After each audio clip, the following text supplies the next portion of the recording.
Pajo Gobind Pool mat jah Manas janam ka ehi laah Pajo Gobind Pool mat jah मानस जानम का एही लाह गुर सेवा ते भगत कमाई तब ये मानस देही पाए इस देही को सिमरै देव सो देही भज हर की सेव सो देही भज हर की सेव भजो गोबिंद फूल मात जा मानस जानम का एही लाह. So, welcome friends to another podcast in the Holy Truth series, as always, in the name of the Supreme Lord, who once again wishes to impart the very highest truth of what many call God, life and creation, to the sincere seekers of the world, especially for the modern age. That's further supported by the holy masters, perfect saints and noble mystics of Sant today. Now this high truth of the ages is the noble path of Sant, or path of the true saints, also known as the universal truth, true spirituality or true religion, that is so graciously gifted to seeking humanity by the great holy masters, perfect saints, and noble mystics in every age, who are themselves the true representative of the Supreme Lord even today.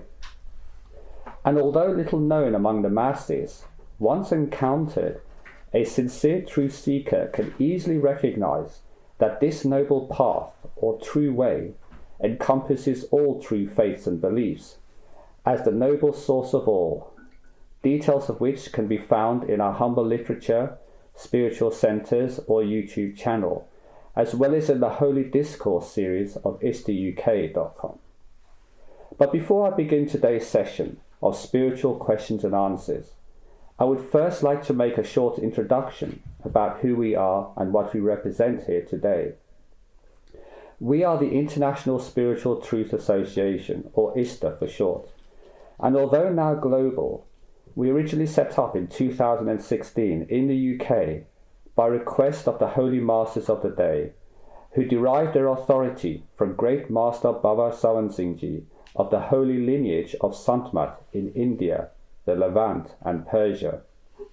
Now our given mission is simple: to tell the full truth about true spirituality or true religion from the Supreme Lord's point of view, especially for the modern age, while also correcting the confusions of the past and even that of the present about what is the real truth.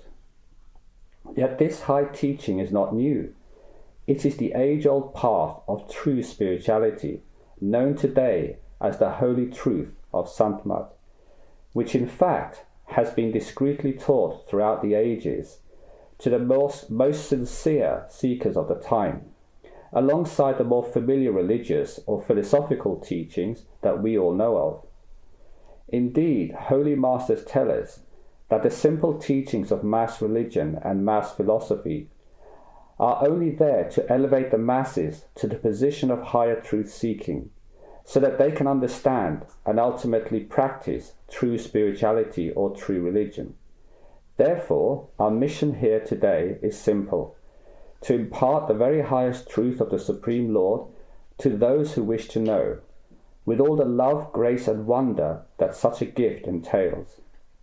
Now for those who do not listen for those who do listen indeed and take heed, Holy Masters tell us that they are indeed the most fortunate ones of humanity.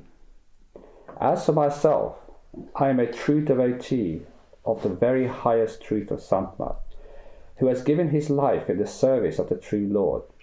As such, I do not seek any recognition, praise or reward, as I only act with the authority and by request of the Supreme Lord itself and the Holy Masters of today, to simply tell the full truth of God, life and creation for the modern age. I humbly speak, therefore, as one who has been gifted with true knowledge of that high truth, and as one who lives in the Supreme Lord's will. Thus, I offer my humble demonstration and knowledge to all who seek the same. Now, as a friend on this noble path to God realization, I only ask that you put aside my human form and instead listen to and take heed of the loving message that the Supreme Lord has to offer you via this humble form, who has himself been transformed by the Holy Masters of today. Thus, I represent a proof that truly anyone can rise above their given karmic role, to become truly noble once again by the true Lord's grace, if only they earnestly seek it. Therefore, everything I shall share with you today is a gift of wisdom direct from the true Lord itself, for the sincere seekers of high spiritual truth. In this way, I am a humble servant and perfect friend, whom the true Lord has gifted with direct knowledge of the holy truth which I've been asked to share with you. So although I shall speak with the authority of one who has been instructed to do so by the Supreme Lord, please do not attempt to praise or glorify this humble messenger in any way, for you too are all divine beings undergoing a human experience in this lifetime, though you may not yet be aware of this. In return, I only ask that you open your heart and mind to the holy truth that the Supreme Lord has to offer you. Now, for those who need further assistance, they may privately contact the main speaker directly via email or video link by first subscribing to our valuable information service at ISTAuk.com and then requesting the direct contact details of our main speaker from our administrators. He will endeavour to answer all spiritual queries within 48 hours of receipt, but please be patient if he should take a little longer due to his busy schedule and sheer number of inquiries. Thank you. Let's now begin with a general question and answer session from our spiritual truth inquirers as well as the audience. Thank you. The first set of questions are around spirituality. First question. Is spirituality and physical matter one and the same, even at the highest levels? For example, one cannot exist without the other. Well, if the entire creation is created by the Lord, which is, you could say, ultimately spirit, then all forms of that spirit must be the same, whether it's physical, causal, astral, or the soul. So yes, matter is a spiritual element, and it's the coarsest of spiritual elements, therefore it's the least, let's say, least perfect. And because it's the least perfect, those who dwell in physical matter are the least perfect of beings in creation. So yes, they are one and the same, which is why it is possible for us as individuals to use this clay body made of dust, stardust, to actually inquire and attain true spiritual knowledge, and even the Lord itself. So that can only be possible if spirituality was present even in the physical. So are you saying that one cannot exist without the other? Yes, well, everything is part and parcel of the Lord. So the Lord is complete in its entirety, in both physical, astral, causal, and spiritual. Thank you. Maharaj Charan Singh Ji once pushed his food plate away out of compassion when hearing news of famine. People in a then news-reported war-torn country. What role does compassion play on the spiritual path? You see, at the time, masters do react emotionally sometimes to demonstrate our concern for how we should be concerned about the state of the impact we are having on the world, and out of compassion for others, just to demonstrate compassion. There's no spirituality in that action. It was just a natural reaction in a crowd at the time, when there was a great famine going on, and in a war-torn country in Africa, and they were just about to eat. So when this announcement was being made privately, then Master said, no, it's okay, I don't eat. In deference, in respect to the famine people. Not that every time we hear about this, we should not eat. Yeah, this is not people try to interpret things a different way. It was a momentary demonstration of compassion to show that the Master does is aware of world events and is compassionate to those who are less fortunate than we are. So it was just a symbolic gesture, yes. Thank you. What is the relationship between science and spirituality? Well, if you look at layers of truth seeking, you could say that science is somewhere near the bottom, not the very bottom, because the very bottom is sheer frivolous enjoyment and experience of life. And even that is something where somebody's not following science, spirituality, or any philosophy and just going out and enjoying themselves. In some way, they're still experiencing life. They're still reacting and learning and so on. And that's the common man, or the common level. That's the lowest. And then we have maybe some pseudo-spiritual, pseudo kind of esoteric ways, bizarre cults and so on, which in their own way are trying to figure out, if God was an alien who visited us and so on. And then we have science. So science appeals on the intellectual level and so on. So so science, you could say, is one step on the rung towards spirituality, but it differs in that science only concerns itself with the physical realm. It's not concerned with other worldliness or things beyond the physical, because it can't be measured. Science works by having a hypothesis, testing it in a laboratory, measuring it. Therefore, this is all done physically in a physical way, and then presenting the result. And the outcome of the result determines what we know about the physical world, right? So science has a limit. Spirituality takes over from there then, because now spirituality is concerned with beyond the physical. And beyond the physical can only be explained by the right tools and techniques to experience it. So it's an experiential science. So we call spiritual science, true spirituality, because it's an experiential science.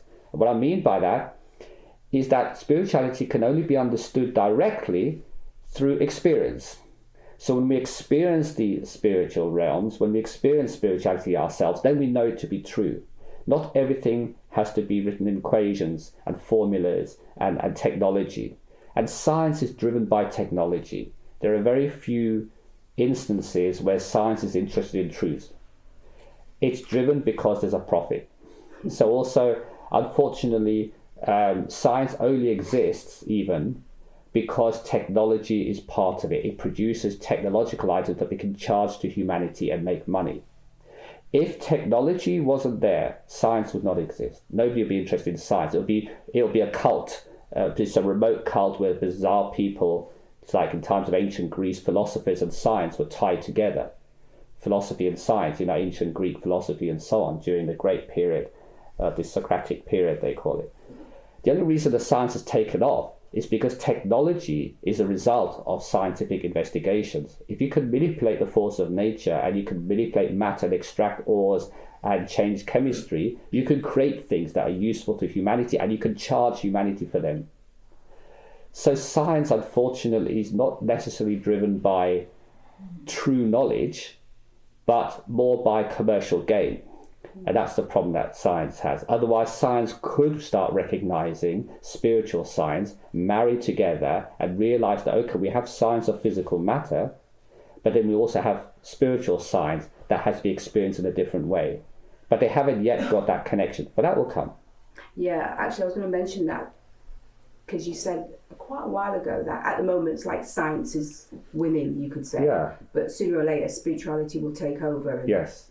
Because people get fed up with materialism and commercialism, which they are starting to in this century, because we've now started Dwapara Yuga since 2012, you'll find that people will start inquiring about there must be more to life than this mundane, hard existence where a dollar is the new God. There must be some God greater than the dollar. Sure. And people are going to want to know about that. Thank you. Right, I've got a couple of questions around meditation. The question is, and I'll just give an example, can too much meditation be detrimental? For example, a study was shown about a person who did excessive meditation. His brain scans showed similar brain damage to someone who took drugs such as marijuana. The type of meditation he was doing was transcendental meditation. So not sure if this is similar to Sant meditation. Quite different, actually. And there are different forms of meditation. For example, the mindfulness types of meditation, which is about experiencing all the dark and good sides of the mind. Now, in some people, if they undergo mindfulness meditation and they're not in a good emotional state or good mental health, yes, it can bring out all kinds of inner demons in them, and it can make them bizarre and strange. So meditation not suitable for everyone. So this case involved one of those rare cases where a practitioner was not in a good state of mind, used transcendental meditation to help correct that. But it brought out their own demons.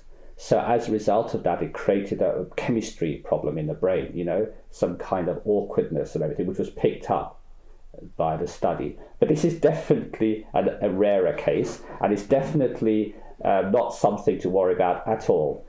Sant meditation is completely different because it's a spiritual, holy type of meditation based upon higher consciousness and higher awareness, nothing to do with searching your inner demons and expressing them or getting rid of them or fighting anything or seeing what comes up. You're rising above. If you take your consciousness out of the realm of the mind, then the mind cannot harm you.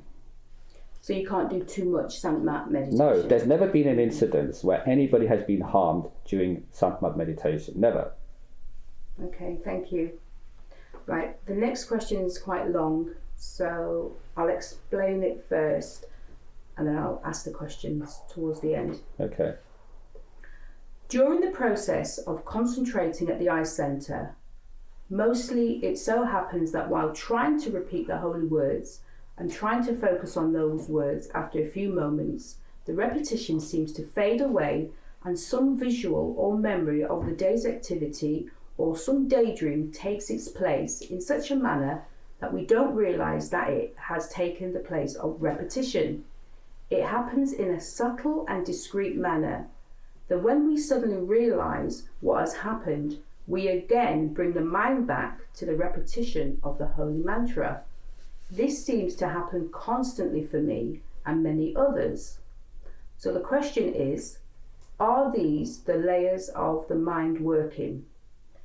Ishwar Puriji, in one of his discourses, mentioned that His Holiness, the Dalai Lama, experienced 8 layers of the mind. Can you explain how these layers work and the technique to avoid going into other layers and staying in a single layer of repetition? I know there's lots of layers there. I think this is a whole satsang in itself, actually, Yes. about the mind, but I'll try to keep it simple. Firstly, the question they need not worry, because the majority of meditators have this problem, that the mind strays away and then comes back. It's because of conditioning. Now, with anything, practice makes perfect. For example, if you've never ridden a bike and you get on a bike, you're going to fall off a few times. But if you keep on at it, eventually you'll master the technique of balance, speed, and control of the bike, and you don't never fall off again.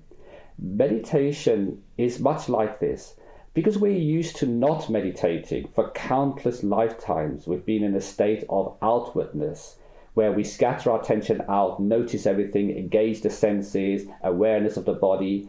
These things continue even when you're meditating. It doesn't just go away. The art of meditation is preparation of really good meditation. Now, if you spend the day, let's say, repeating holy names or listening to discourses, preparing the atmosphere around you that's conducive to meditation, then when that one sits in meditation, there's much less likelihood of a distraction. So it's all about living the life. It's not about going about frivolously doing all your worldly activities and think, oh, by the way, I've got to get my meditation in. It doesn't work like that. This is a part of loving devotion, of truth seeking. Therefore, your entire day should be on this basis.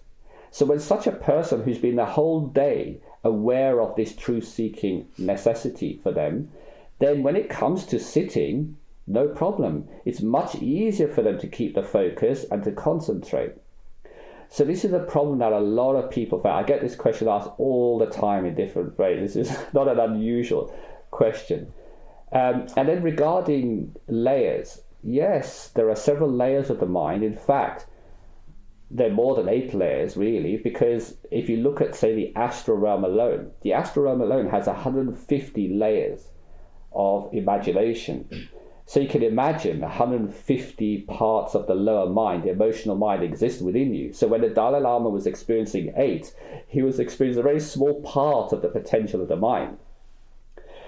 Again, because the Dalai Lama hasn't got the benefit of understanding true spirituality and the right mantra and the spiritual backing of somebody in the know, he follows a mindfulness technique.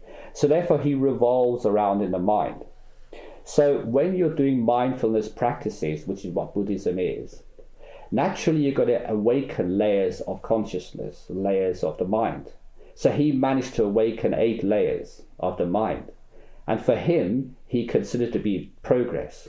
He doesn't understand that the mind is not the soul, and that there's something beyond that called the soul that you must work towards, rather than just uncovering and never-ending layers of the mind. He doesn't even know, for example, that there are 150 levels there. He just knows there are layers, and he's working his way through them to higher and higher states of mind. It's a method that takes many lifetimes, which is why in Buddhism they talk about you have to keep coming back and keep on the practice, keep on doing it until you perfect it, you know. So that's the layers of the mind. Now, in a very simplified form, let's say from a Sant point of view, there are really 3 layers. You have the emotional mind, which is made up of the 150 levels. Then you have the intellectual mind, which is made up of a certain number of levels as well. And then you have spiritual mind, which is made up of 3 levels. So when you're traversing these minds, if you focus on something higher than the mind, which is the point of Satguru meditation, it takes you across all of these levels. You don't have to work your way through them individually.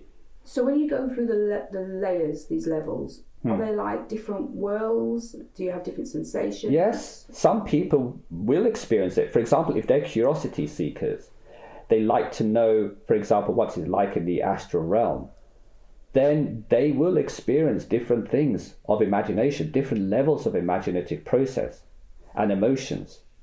And those are all within the astral realm.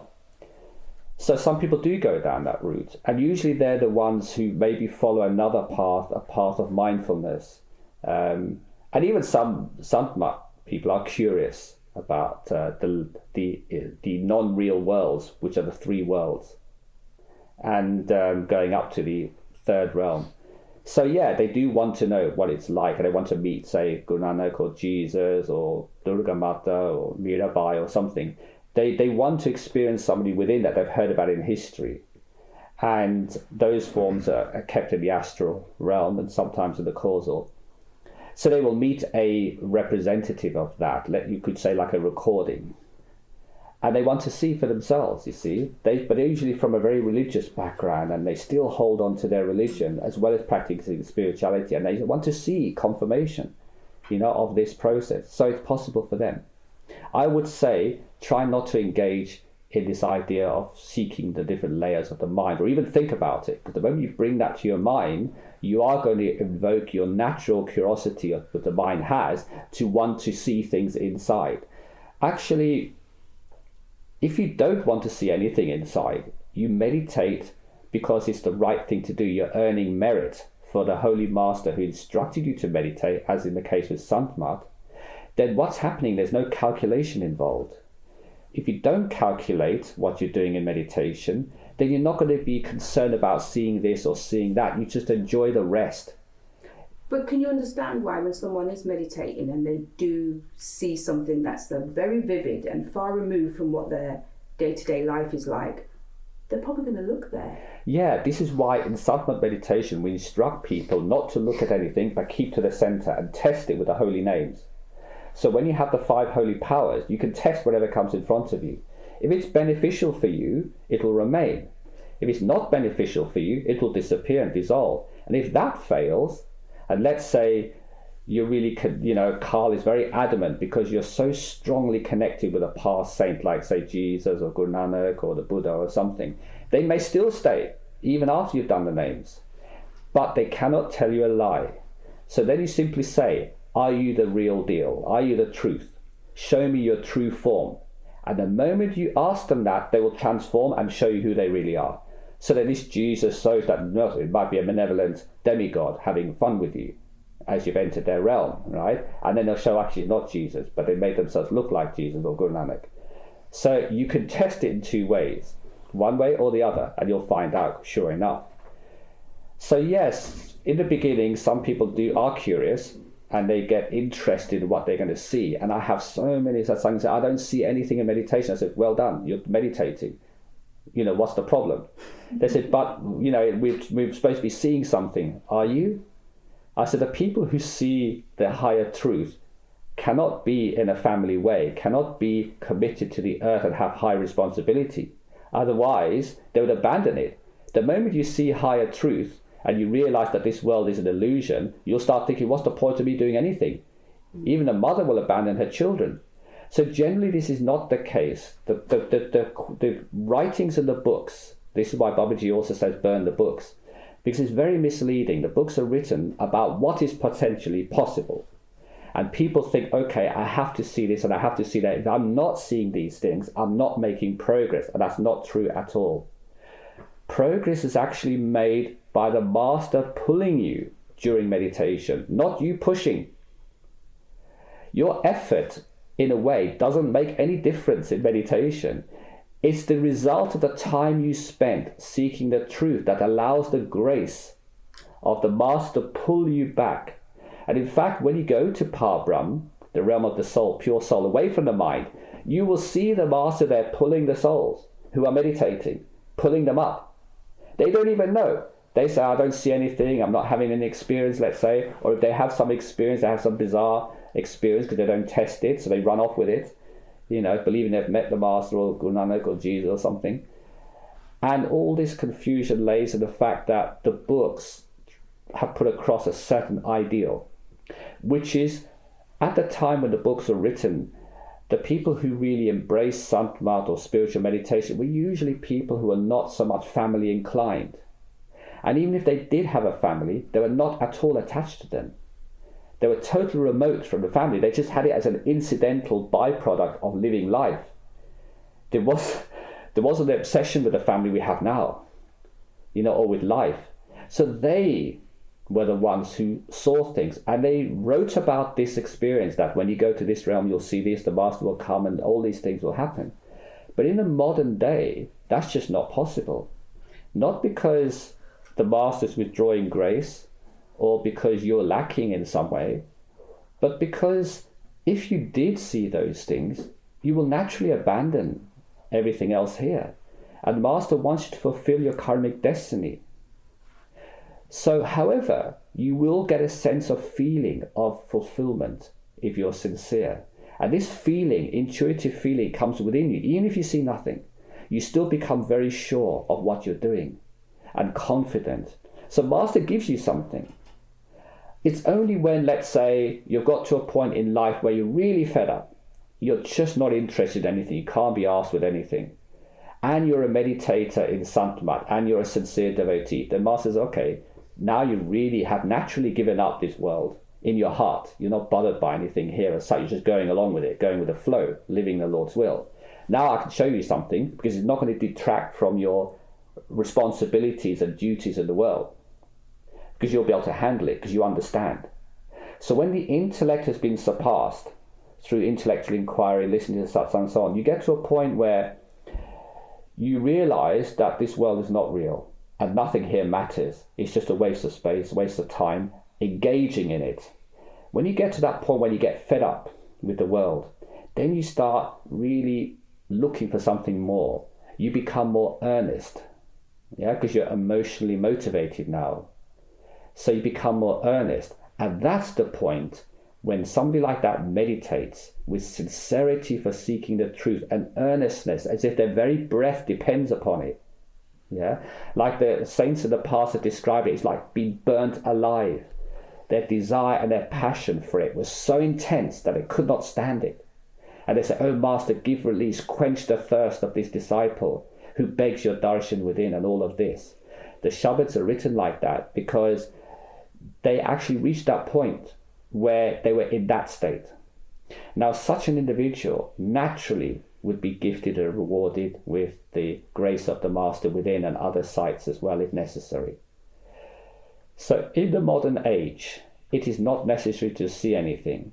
So when you meditate, do it because you're pleasing the Lord. It's the Lord's instruction to allow you to have grace to smooth out your life's problems. Because that will, what we'll notice, a meditator, a persistent meditator, their mind becomes stable, their life becomes smoother, and they become generally more aware of things around them, truth from non-truth. And it makes them a happier person. So the Master says, start with that. Then when the time in your life comes, when you've fulfilled your duties and responsibilities to the point where, well, if you did now see within and you just looked at everything as what's the point, you're not going to abandon the world. There's not going to be lost to the world. Because you can imagine if some young mother having children meditates, and just by the sheer power of their effort of meditation, they see their inner truth and they realize that the entirety of it is false, so they abandon their children. Imagine what some label would be. This is a cult. It's destroying people's lives.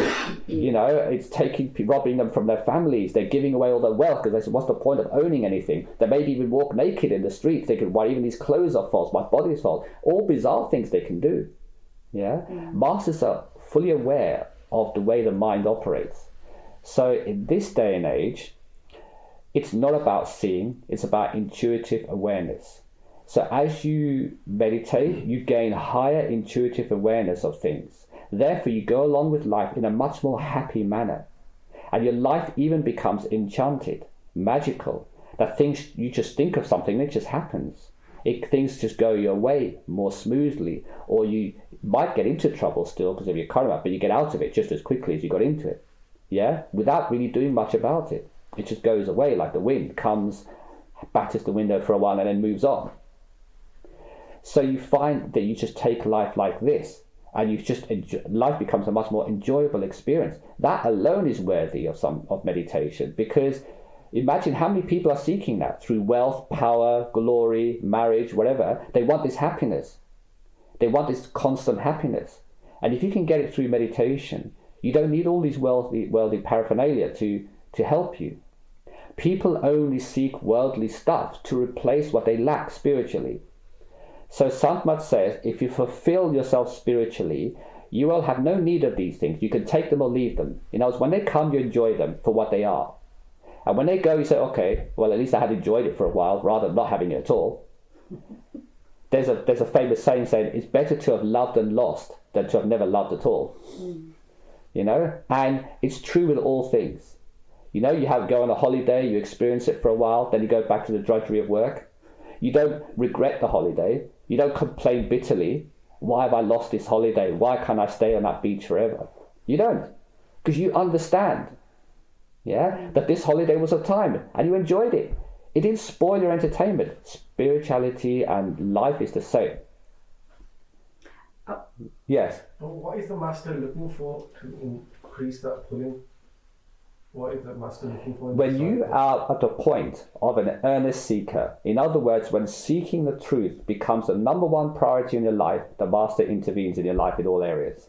But you're saying that if somebody makes it the number one priority in their life, Yeah. then they pull away from their worldly duties. No. That's only when they have inner experience. If they see something within and directly shows them, the way the mind operates is seeing is believing, right? So when the mind sees something other than this world and they have a higher true form, they'll naturally then discount this. So for example, when somebody sees a fruit, they see a whole fruit, they say, wow, this is a nice thing, the whole fruit. But when you peel the fruit and give them the body of the fruit, what do they do with the peel? They discard it automatically, because they now have the inner truth of the fruit, the sweet taste, the wonder of that fruit. So we are like that. This body is like the peel that surrounds the spiritual form. When you're engaged with the spiritual form, we discard this body. We want to discard it. We have no regard for it. We'll neglect it. So in order to prevent that, masters then don't show us directly until we're in a position of higher understanding. So we have gyan first, is knowledge. That's why, for example, listening to satsangs, reading spiritual books, watching videos and everything, is preparing our mind to cope with the fact that when we see something, we won't just lose the plot. It just seems that it's a very long time before... No, it's not long. It depends on your earnestness. If you're truly earnest, it'll be tomorrow. Because along with that earnestness of seeking comes understanding. A person cannot seek earnestly unless they're in a position to do so. Yeah? The mind has to be at a certain point. If I go and stop someone in the street and say, earnestly seek the spiritual truth, they say, why should I? I'm off to a party. What do you mean? They're not going to do it. But if you have a sincere seeker who's searching for the meaning of life and everything, and you say to them, this is the way, they will in no time at all do it. But isn't the pulling there anyway, regardless? Yes. Whether you sit or you don't sit. For an initiate of a perfect living master, actually the master's in control, pulling them slowly. But he pulls them at the level of their seeking ability. So for example, if you say I want to get there faster, become more earnest, then the master could pull faster. Yeah? The master will never go against you as an individual, because you are also the Lord's will. You have your own will. The Lord will not go against you. When was the last time the master said, I'm not going to follow your will, you do what I tell you and forget this? No. The master will always say, just try your best, do your best, whatever you think is right, do it at the time until you learn something higher right, then you'll do that. They'll never say you must do what I say. This is a cult, and this is a preaching done by certain ministers of certain religions. You'll be damned if you don't do this, if you don't follow. No. Masters never force their will on anyone. So therefore, your sincere seeking, which is led by your sanskars, at the time when you're ready, you will naturally make that inquiry. Believe me, nobody's going to stop you. You're going to make that sincere inquiry because you're fed up in life. So you've got to get to the point of being fed up with the whole physicality of life. You're going to want to know more. Then you'll start making that inquiry. And then Master says, right, this one is ready. The plum is ready to be plucked from the tree. It's ripe. Yeah? And when it's ripe, it can be plucked. Whoever plucks an unripe fruit, even the farmer knows not to pluck an unripe fruit.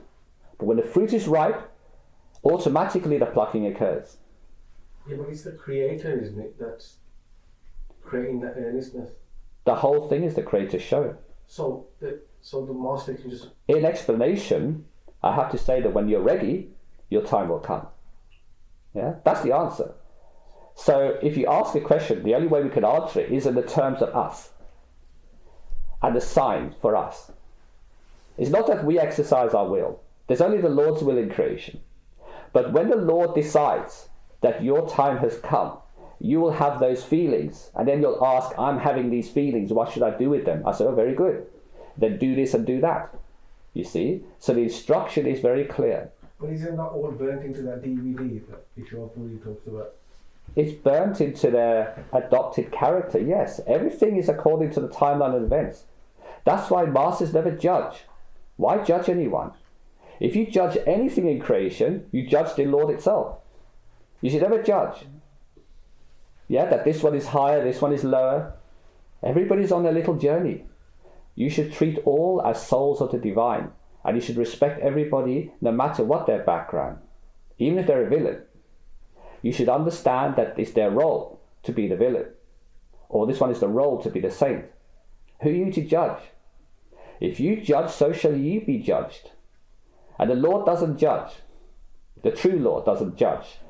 The demigods who live in the karmic world of justice, that's a different thing. But they're not the true Lord. Yeah, their role is to administer justice, the law of karma. What we're talking about is rising above the whole show of illusion, which karma is part of that illusion. And rising above that to the state of non-karma, non-space-time. And when we're in non-space-time, non-karma, then what else is there to do other than enjoy? Enjoy the wonder of creation, no matter how it is presented. From a human point of view, it might be ugly. From the Lord's point of view, it's a wonder. So our job is to get to the state of the Lord's point of view and see it from the Lord's point of view. That's what spiritual meditation and Sant is all about. Yeah, the bit I find difficult is like, why wouldn't the master speed up the process? Like, it's like, why would he? Why would you want the creation to end tomorrow? Why not speed the entire evolution of the creation end and say, right, it'll end all tomorrow? Where is your experience of it? But what I'm talking about is the individual initiate. Why it's not like that. It's not like that. The entirety of creation has been given a script to play out. Now the film is 2 hours long. If you try to condense that film in 3 minutes, it's not going to be a very enjoyable experience. Why has creation come into being? For us to experience it. Experience it in its entirety. Why would the master cut that short? You see, you might be in a hurry, but the Lord is not in a hurry for anything. And still, everything gets accomplished. So don't you put your own impatience in the Lord's design. Okay, we'll go to the next question. I think we've exhausted that one. Can I pick up on something you said? Yes. You mentioned about like meditation ideally should be something that you're doing continuously. Yes. And it shouldn't be that thing like, oh, I've got to do meditation now. Yeah. But supposing you've been going with the flow of life and then you get an opportunity, you're contemplating the opportunity, thinking, if I take this opportunity, it might consume my life more. And then somehow, you're not forcing the opportunity on, but it just... When you say opportunity, are you talking about meditation opportunity or worldly opportunity? Worldly. Right. So you're thinking, should I not? Because it could take up my time. And then somehow you get this opportunity and then it does consume more time than you wanted it to. Then you learn. Everything's a win or learn. You see, either you win or you learn. Sometimes by bitter experience. If you don't have the intuitive awareness to recognize whether an opportunity is beneficial for you or not, ultimately, then you have to go through the experience of it. Which means it just delays things for you. Yeah, but that's your particular journey because you haven't got that intuitive awareness. Meditation, in that inner inquiry, allows you to increase your intuitive awareness so we make better choices in life. It's not a question that we can all make perfect choices. No. That perfect choice comes only when you have that awareness within you. And meditation is a means to gain that awareness with you, even if you don't see anything. But supposing within yourself you said, okay, I'm just going to go with the flow, and if I get it, I get it. If I don't, I don't. I'm not forcing it. That. But then if you get it and you haven't forced it, you haven't put your energy there, but somehow you got it, then... You can only do what you're currently aware of at the time. If your level of understanding is such that every opportunity that comes your way you want to experience it, then fine, you learn that way. It's a win or learn. For some, however, who meditate a lot, they have a slightly different angle of approach. They can discriminate, something called vivek. They can discriminate between beneficial and non-beneficial activities, even without testing it. So they can bypass that whole pain of testing. And they don't need it. So as you progress spiritually, you become less and less interested in the opportunities of the world, because the world is always there to entice you.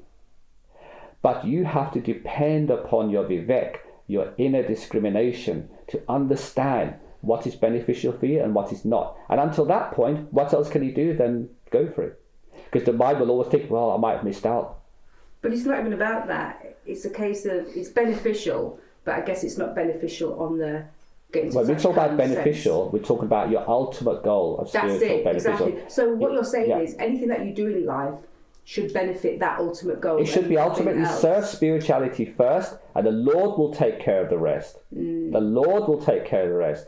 But if you put your physical well-being first, in the sense that you put all your physicality first, and ignore your spiritual need, because there's also a need, it needs to be served, but if you ignore that, then you're the one to suffer. You can get it right 50% of the time, let's say. Hopefully. Okay, fair enough. Yeah. Otherwise, leave it all to the Lord. A spiritual person who lives in the Lord's will surrenders everything to the Lord and is indifferent to it all. There's different levels of surrender, even. Okay. Is that a different time and place? That's another question, maybe for Okay. another time. Okay, this is, I think, is it the last one around meditation? Yeah, it is. It's shorter as well. When I begin to meditate, what should come first? Do I sit still and listen to all the ideas coming into my mind as is taught in mindfulness techniques? Or should I just start repeating the holy names that were given to me at my spiritual initiation? You should definitely, as a satsangi, if you've been initiated spiritually, then there's no question of practicing mindfulness. Mindfulness is very low level of inquiring about the limits and reaches of the mind. As spiritual practitioners, we're not interested in the mind, we're interested in the soul. Therefore, you should immediately engage in your spiritual meditation using the holy mantra and following the processes explained during your initiation about how to do the meditation correctly, including listening to the sound. And the sound will take you beyond the physical realms and beyond anywhere, listening to the Shabbat. So we all have this resonating life force within us, what the masters call Shabbat. And that is the objective. Nothing to do with just looking at the mind and listening to what the mind's doing. This is mindfulness techniques, totally different. Thank you. I've got a question about masters. Are you familiar with the Ek masters? That's ECK. They are from a similar lineage of light and sound. The initiates chant Hu, which is supposedly the name of the Almighty God, and they practice light and sound similar to Sant. The Ek masters say they are the highest master of all. The current Ek master is Harold Klemp. Is he also a perfect living master? You see, Ekandar is a relatively new Ek, what they call Ek master. The full name is Ekandar, which is basically taken from Ek Onkar, from Sikhism. Yeah, there's a whole explanation you can look up about them. But the Ekandar as a system is a relatively new religious movement founded by somebody called Paul Twitchell, who was in 1965, who was actually connected with Sant Radha Swami Vyas Sangat. And he broke away, he took the concepts from Sant and Sikhism and started his own movement. You see, so he was one of the offshoots of original Sant. And he modernized the idea for a Western, predominantly American audience, because he was American. So the current living master, as you say, is Harold Klemp since 1981. He is a master of his system. And his system really around Ekonkar involves the mind. So he is master of the mind. And whether they consider that to be the highest form of spiritual practice is their own viewpoint. It's not necessarily the viewpoints of the saints. Because the saints talk about Satgurus and the true Lord, the Supreme Lord, as being the highest. But its membership today is primarily North America. You know, they're also present in Europe, Asia and Africa, and they say they're not affiliated to any kind of other group, so that indicates that they are really going it alone. They've set up a completely new movement. But instead of the holy mantra, instead of holy mantra Santmat, they teach simple chanting such as Hu. So they consider Hu to be the love song of God. Yeah. So by chanting the love song of God instead of doing the holy mantra in Santmat, they believe that you can experience then the light and sound of God within. So although they incorporate the light and sound idea, it's a very different means to try and attain it. And actually what they're getting is the light and sound of the mind and not of the soul. So all these are geared towards this, and they're based in Las Vegas, where Harold Klemp moved it controversially in 1986, because there was some rift between two masters at the time. So Harold Klemp became the dominant master, and he continues to this day, you know. So initiates, they initiate people, similar to Sant, into the mindfulness practice of ik-onkar. Yeah, that is borrowed from Sikhism, but it differs from true Sant, as you know we explain it today. So that's the story behind them. So it's harmless, really. It's harmless from the point of view it doesn't harm the population of the world, but it's not seeking the very highest truth. It's not crossing to the realm of the soul, and therefore a practitioner cannot expect to reach the level of the soul using this method. Thank you. I've got a few questions around karma. Is it possible to defeat one's prabhrata karma, if I've said that right? Yeah. The current karma. Okay. Yeah, just say current karma, destiny karma, yeah. Oh, that's the question? Is it possible to defeat? Is it possible to defeat one's... You can't. You have to live the script.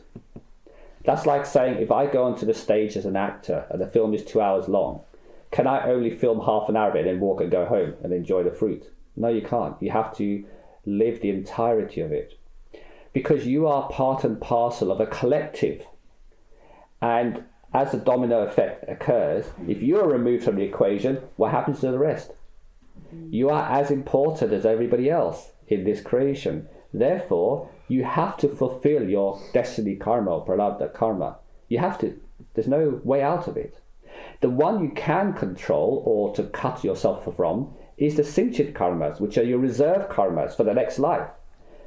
Yeah, the sinchit karmas are the reserve ones, which when you get initiated, they're burnt away by the master, as they say, burnt away, not literally a fire.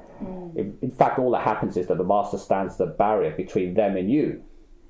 That's the thing that actually happens. It's not that they're removed, they're still there.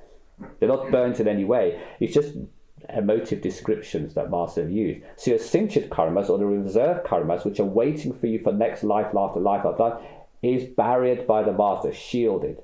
So now you have an opportunity to, whatever you do in this life will carry forward to the next life without resort to the sinchit karmas waiting to be fulfilled. So the next life will always be better. If you have to come here in the physical, will always be lighter, better, because it's only based upon what you've done in this life, not all the previous lives of ignorance come into play to create mayhem for you. So yeah, you cannot defeat it. You have to go along with it, but you go along with it wisely. So spirituality teaches you how to deal with your everyday events. And the easiest way is to live in the Lord's will. If you're talking about defeat, if you live in the Lord's will completely, then you're doing the best possible practice of living this destiny karma without causing too much ill effect for the next life. And it almost certainly means you don't have to come back if you live in the Lord's will. Thank you. If the Creator is in us, why do people kill each other? What or who is the force that makes people kill? You see, again, this is a problem of identity. Yeah, who's killing who? If puppets are playing shadows on a wall and they're killing each other, do we get all heartbroken about that? We don't, because we know it's only shadows on the wall. There's no reality to it. But if you happen to believe that those shadows are real, then yes, you will intervene and punch the wall and hit it and try to stop them, even stand in the way. So when we talk about this very emotive way of looking at life through the emotion, we believe that this character we're playing is real, our real identity. So one character kills another one, we say this is bad. There's something wrong with this.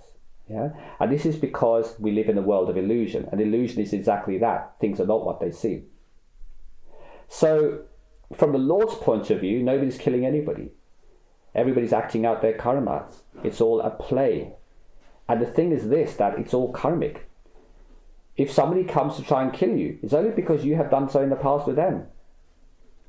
It's not that it's random. Nothing's random. Everything is orchestrated according to the script. And we always point our finger at everybody else. But when we point one finger, 3 are pointing back at us. Therefore, we're the more guilty party. Yeah, you only point one finger, but 3 pointing backwards to us. That indicates we're the guilty party, even. But we blame the other, because that's the way we're taught in the world. We're brought up that it's you against them, right from the very beginning. Yeah, it's a selfish world. So because the philosophy of the world is if you're up against the world, and the world is your enemy, and you have to keep the wolves from the door and save yourself and protect yourself, which is why the gun law exists in America, for example, the right to defend yourself, because everybody else is seen as the enemy. So you have the right to shoot them. Yeah, that's an indoctrination thing. That doesn't occur here in the UK. So even in this world, we have different kind of philosophies about how a society should be run. So, yeah, this is the Lord's play. And the play's been played very beautifully, both in its ugliness and in its beauty. But there's no reality to the ugliness or the beauty. This is just relative to the observer. So a saintly observer, who is highly aware, will look at the show and say, what a wonder. Everything is splendidly done. But a person who's not aware, looking at the same show, he says, that one is killing that one, he should be hanged. I'm going to go to the jury to make sure he gets hanged. Yeah. Your take on it depends on your level of awareness. I'm just thinking about that. Because you can say that you have the awareness that this is all an illusion, but you can still get caught up in the emotion of what happens. No, if you have an awareness this is an illusion, you're beyond the emotion. You cross the level of emotion. You see everything pragmatically. So I guess when people say they are aware this is an illusion, they don't really believe it. That's an intellectual reasoning. Just words. They haven't experienced it. There's a difference between experiencing and making a statement. You might believe in something. Believing does not mean you know. There's a difference between believing and knowing. So for example, I was like, this master is God. Yeah? But the other person says, how do you know? I said, I don't know, I just believe. But then another fellow who meditates and has seen the master within said, yes, I know that this one is God because I have seen it. I've experienced it. It's not an intellectual game anymore. So there's a difference between belief and knowing. And the objective of spirituality is to become knowers of the truth, not believers. Believers are religious people. If you want to become a believer, go and join a religion. They have blind faith everywhere. Because I guess the tester is, for example, when a family member dies, and then you feel that, it's all an illusion. But at that point, it might not be an illusion. It's just an intellectual observation game for you. But you have to start somewhere. The idea is to see it for yourself. Masters are never happy with the intellectual point of view. They say, okay, you have some understanding that this might be an illusion. Now see it for yourself. Become a knower of this truth, that this will never bother you again. But most people get stuck at the intellectual or philosophical view. Yeah. They are satisfied only with the mind, saying, okay, I get it. Most followers of Sant just follow in blind faith, actually. They don't know. That's why when something comes their way, their faith is shaken. Because they don't actually know.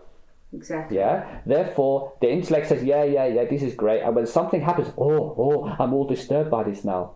What's going on here? Yeah. Because they don't actually know. Okay. Thank you. Right, this is the last one regarding karma. One of the most popular reasons why people don't believe in God is because of extreme poverty and suffering in the world. What response can we give to those people, as many people do not believe or understand karma? The best way to respond is by example. What else can you say? If the world was so easily changed by mere explanation, you'd only have to say everything once. I would only need to sit here once, explain everything to you, and you'll all be wise. That doesn't seem to happen. It hasn't happened historically when the great masters have come and so many books have been written, countless scriptures telling us how we should behave, how we should be. Are we doing it? No. People don't learn from listening to others, not even to a master. You know, Babaji and Ishwarji and Supreme Master, they all sit there talking away. Nobody follows what they say. They get curious for a while, interesting, but they don't do it until it becomes their own experience. Now, the objective of speaking about such things is to create an awareness within you that maybe you should seek this for yourself. So out of those 10% of chosen ones, 3% take this seriously. They absorb every word of instruction and they put into practice. And then their experience allows them to understand properly what is going on. So the only way to do that is if you are following this path and people witness you coping with adversity smilingly, they're going to say, what's your secret? We're all in a fluff here. Can I say something? They'll probably say, you got no feeling or you're cold. They could say that. That's their level of thinking. But you're still happy anyway. Yeah, you're the one who's still there. But those ones who are inquiring, that you could say, no, I actually have peace. I have found inner peace. I understand that there's nothing I can do about these situations. The best way is to you can either cry about it or you can move on. I choose to move on to the next experience. Yeah. So your natural understanding and philosophy comes with that awareness. So when you live that way of life and others see you, they will automatically ask you, and they don't always give that response. Only very few will say that. Most of them will be intrigued, and they will say, what's your secret, actually? And then you can explain, this is the way I live my life, and then leave it at that. And if they should inquire further, they say, we've been watching you for a while, and you just cope really well. That one has been backbiting you. You don't seem to react. You don't seem to bother with it. This thing is happening here. Our job's up for grabs, and you're just kind of saying, okay, don't worry, it'll work. Something will work out. How can you be so positive? Then you can say, well, I have a philosophy in life. They say, what is that philosophy? Then you explain it to them. Because they are inquiring. They are asking you. You're not preaching anything. You're teaching because they are asking you by example. So the best way to influence others is through example. Otherwise, keep quiet. Okay. Let them believe. You know what you believe. Yeah. So you mentioned about philosophy of, of life, what you're leading. If someone was listening now, could you give them an idea what they could say? Because sometimes people don't know how to explain. You'll have to ask them. I'm not the right person to ask such things because I'm not of this world in that way. Okay. But you can ask somebody. You can ask them. What myriad, countless numbers of ways will they look at this negatively? There's so many ways. If I say one thing, you'll say, well, what about that scenario? We could go on forever on this point. Okay, you don't want to say, that's fair enough. Okay, I'll go on to the next question. Yes. Right, this one's about regions. What is the first stage, second stage, third stage, and so on to Satgurus? How far will we travel with our master? And why do we not go directly to Satgurus? What would we expect to see, hear, and witness through the regions? This is a satsang in itself. In fact, there is a satsang. I think January and February satsangs that the person can listen to for a full explanation. In brief, since they've asked a question, therefore I have to answer it. The physical realm we all understand, composed of physical activities that has a physical consequence. The next level of spirituality, what they call stage 1, I think they're referring to, is the astral realm. And this is the realm of sense perceptions. Now, this is where emotions and imagination and ideas are born. So this realm runs on different rules according to our physical realm. Because there's no need to consume physical foods. There's no need to worry about physical health. There's no need to amass wealth or any physical possessions, or even to marry or to engage in such any kind of activities. Everything they do there is voluntary, in the sense that it's done for what you would call here pleasure seeking, not out of necessity. So here we live a life of necessity. There they do not. So the astral realm, a lot of people consider to be a heavenly paradise. In fact, that's where the lower heaven, Jannah of Islam, is based. Because in comparison to here, it is a paradise. Because there, you eat for enjoyment, not because you need to. For there, you have a relationship with somebody for fun, not because you need it. There, you don't have health problems. You fly everywhere. You're weightless. You don't have weight problem. you don't have the need to work or to do anything in particular. If you do some trade there, you do it for fun, for enjoyment. In other words, if you can see the key thing here, it's all about fun, yeah? Mm-hmm. It's a different type of existence. But also, the beings there have no choice about what they're doing, because they're still within the karmic realms. So therefore, they're born. The difference is between them and us is we're born in ignorance. We have no knowledge of what's going to happen in the next 5 minutes, let alone the next 5 years. They are born with the entire script laid out before them. So the beings who dwell there move along their timeline of events happily. They know fully what's going to happen, good or bad, but they still go through it. Because there, that is the realm of sense perceptions. So just having the script in front of you doesn't mean that you have an experience of it. So they take experience there ultimately as the enjoyment of life. The enjoyment there is all about having an experience, yeah, without worry, because it's all written there. That what's there to worry about? Because you have no other choice than to follow the railroad path that's been lit for you. So at this point that's going to happen, at that point it's going to happen, and even if a bad thing is happening, you know the next thing's going to happen a good. You know the entire story ahead. So now you automatically follow it. So their way of living is certainty. And they live for the experience of it. So life in the astral realm is very different. It's all about sense perception experience. And to go along with this, the sense perceptions are very much heightened as well. And the emotions are very much heightened. So when they enjoy, they really enjoy. When they cry, they really cry. Yeah? But overall, they're undergoing an experiential life. So they have a different philosophy completely to ours. Ours is about survival. Ours is about trying to gain, trying to get ahead, because we don't know what's coming up next. For them, what's the point of trying to get ahead? It's all mapped out. They don't have any aspirations, any goals, any desires, in a sense, because they are following the route. Their desire is to have the next experience. What's it like? And because they know the experience that has come after that one, they don't take that seriously. They enjoy it. So that's why they call it a paradise. It's not really a paradise, but compared to our misery here, yeah, it's there. So now, and there's different levels of this, 150 layers of these types of enjoyment, imagination, ideas. There's even a complete realm of teddy bears, where you become a teddy bear and you enjoy Teddyland. In fact, anything you can imagine can exist there. There's infinite possibilities. So all possible versions of you exist there. So you can enjoy countless numbers of them. So the people there are just going through all these experiences infinitely. Yeah? There's no desire to escape. No, because they're happy in what they're doing. They're content or settled, because they see that's the road ahead for us. We can't do anything other than the road. Therefore, there's no need to inquire. That's why you can't become a seeker there. That's why we're so lucky to be born here in the physical, because at this level, we can seek because we don't know what's coming up next. So we have a very open mind about everything. We can seek. They can't seek. They can't become seekers. So that's why masters do not appear there to rescue them. They have to be born here physically because of their karmas. They have to come here to the physical level.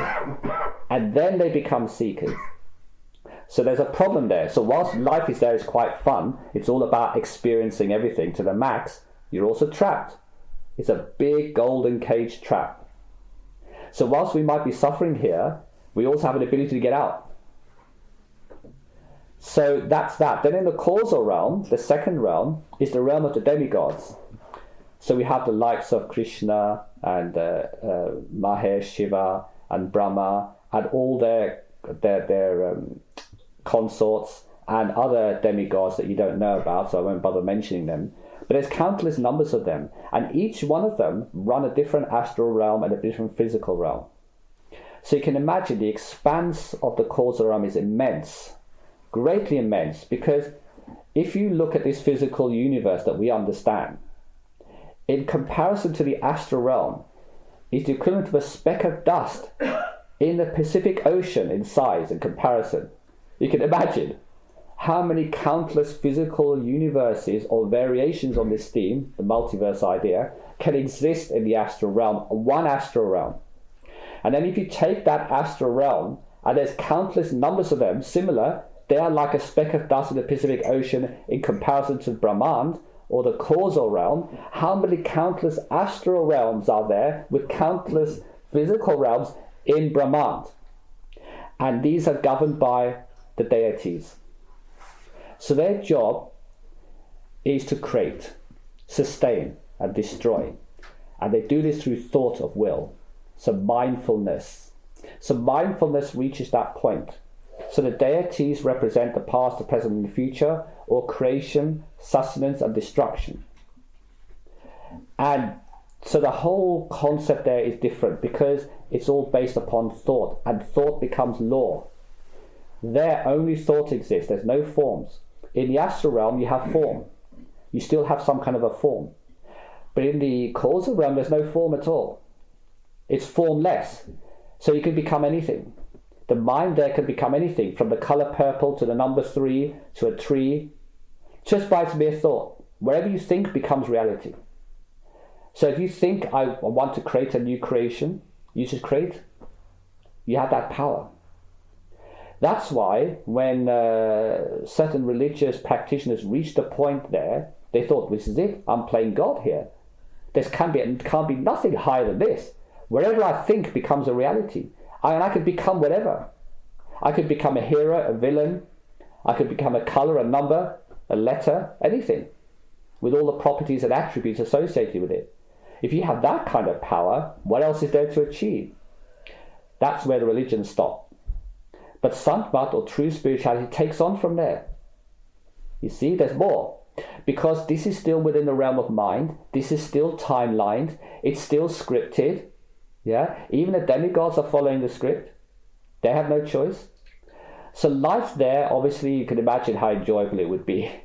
Because if you have that power to create anything, but even then, your ability to think has already been scripted. What you're going to think next. You're now having that experience of it. You're now enjoying the fruit of it. But it's not your own. Where did the thought come from? Why has he thought of that? You need to look at the origin of thought itself. You see, and that comes from Kal, the negative power. So they're in this botheration of seeking as well. They have a different type of seeking because whilst they are enjoying the manifestation of this, there is a small part of them that is making some sort of inquiry as to finding the origin of that thought. Not of spirituality, just the origin of thought. So they're engaged in seeking the origin of thoughts, which ultimately lead to their father and their mother. Mother Saraswati, or Shakti, which is the goddess, that she creates all the forces of nature that we experience, and Kal creates the realms themselves and so on. And they work together to create this illusion, in which their 3 sons, which is Brahma, Vishnu and Mahesh, they serve them as one would serve their parents unquestionably. You know, they serve them because the parents have promised them full darshan at the end of the time. What that means is creation will be withdrawn up to the level of Kal and they'll merge and become one. So they faithfully serve. And in the meantime, they enjoy their given power of this creative power, this sustaining power, this destructive power. So all the time, new worlds are being created, lasting a distance are being destroyed. Because that's their job. So the deities there, and then they have their minor deities who serve them as well. So they are also served by other deities that we hear about. In Hinduism, there's 33 million gods in Hinduism, for example. So you can imagine how many deities exist there that we don't even know of, serving those 3 who are the top, because they sit atop the Trikuti, the 3 pillars or 3 mountains of creation. You know, each one, the creator, the sustainer, and the destroyer, sits among this pillar, and it's a wonder to see. In fact, even for an initiate, entering that realm and looking at these 3, they'll never leave. It's the master who forcibly has to say to you, no, come with me. This is not the end. The spectacle for the mind is so wondrous. The mind will never abandon that. It can spend its entire existence just looking at them. Yeah, this has to be seen to be understood. Yeah, it's like a drug for the mind. The mind's almost hypnotized by it, let's say. So they have their own devotees there. So in the level of the causal realm, there's a great deal of devotion there to the three deities, the three king deities, and so on. And there's a little bit of, you could say, competition to try to win more favor. So they live on favor of the deities, glancing upon them and giving them something. Yeah. So that's there. But then we have the third realm, Parbrahm, and that's where the magic starts. Because that's the realm of pure soul. There's no mind, there's no space and no time. Therefore, it's a dimensionless existence. It doesn't have dimension. So that is impossible for the mind to understand, because the mind can only understand spatial awareness, time and so on. It cannot understand an existence of consciousness, a level of consciousness that has no space, time, and therefore nothing to do. They say, what do you do there? Why do you have to do something? That's a concept of mind, that something has to be done. Why can't you just enjoy the existence, the awareness of that level? And that's exactly what you do. After having toiling and sweating through doing things, you get fed up, you have a rest. So when you get to liberation of the soul, they call it, the realm of Parbrahm, you rest. What else is there to do? To enjoy. You enjoy your true existence. Thank goodness that was all a dream. Wow, I had a long dream. I'm glad that's over. Let me just enjoy the wonder of my existence. And you look at your own awareness infinitely, because you expand infinitely in all directions. So you can look at yourself infinitely. So this self-awareness thing is a big deal for us, you see. And at that point, also the master is present with you. And the master, you could say, is an element of you. You start realizing your true connection with the master, that the master is actually a form of you, but the wisdom of you. Let's say you divide yourself into the wisdom part and the non-wisdom part. So the wisdom part now instructs you what to do next. Because you can imagine, that's another trap. You're sat there enjoying your full extent of your infinite glory. Why would you want to do anything else? But it's the wisdom part of you, the master, comes into play again here, because then he says, come, there's more. And he explains what that more is to you, about the collective of souls. You become part of the collective, so that everybody else becomes you, and that's the fourth level. So then you cross the Sun, the Mahasun, the great barrier, that divides your individuality from the universality or collective consciousnesses now. So you have individual conscious awareness, or soul, and then you have a collective of souls, or collective consciousness. And there's a great big barrier that prevents souls from crossing there. So although they can go infinitely in all directions of exploring themselves, they can't cross over to the next existence without the aid of the master. Again, you need the master who's already done that, because he has the authority and the power to pull you across. And that's exactly what happens. So once you've enjoyed your rest for a while, master says, come, you've rested now, let's go. There's more. And then he explains to you a whole satsang about this more, what this more looks like. But it's still an explanation. It's still a belief, let's say. You have to experience it. So when you're done with exploring your own wonder, you say, okay, let me go. Because you have faith in the master. And this is the point at which love and devotion comes to play. Because it's only because of your love and faith in the master, having taken you this far, that you trust them. Otherwise, why would you trust that? You are complete as an individual. Why would you trust that there's more? You have to understand how impossible it is for a soul on its own to understand the collective consciousness. Yeah, I'm explaining to you intellectually, and you say, oh, I get it intellectually. But experientially, no. When you're in that state of awareness, you do not contemplate the idea even. So the master has to introduce that to you, and it's only because you love the master that he can take you across. And how does he take you? You merge with the master. The only way to cross the Mahasun is to merge with your master, become one with the master, and he takes you across. So now you have the master-disciple complex, yeah, or alloy, or knot, or combination, whatever, knotted together. And that crosses into Parbrahm, the region of collective souls, collective consciousnesses, where now you realize that all other souls are your alter ego, are part of you. manifested differently for having a different angle of viewpoint or experience of creation. Then you realize the oneness. But it's not true oneness yet, but it's a condition of oneness. And you say, wow, not only am I now experiencing myself in my entirety, I can explore every other version of me in its entirety too. So naturally you get to a point, well, this is it. You know, there can't be anything more than this. I am now the ultimate power in the universe. But you're not. You haven't reached that point. Because you haven't reached a point of totality. And that comes next. So the jump between the fourth and fifth realm is not very difficult, because there's only a small little barrier, in fact. Because once you become collectively aware, then the next stage is to become all-powerful, all-aware, where your will becomes the ultimate will of the creation.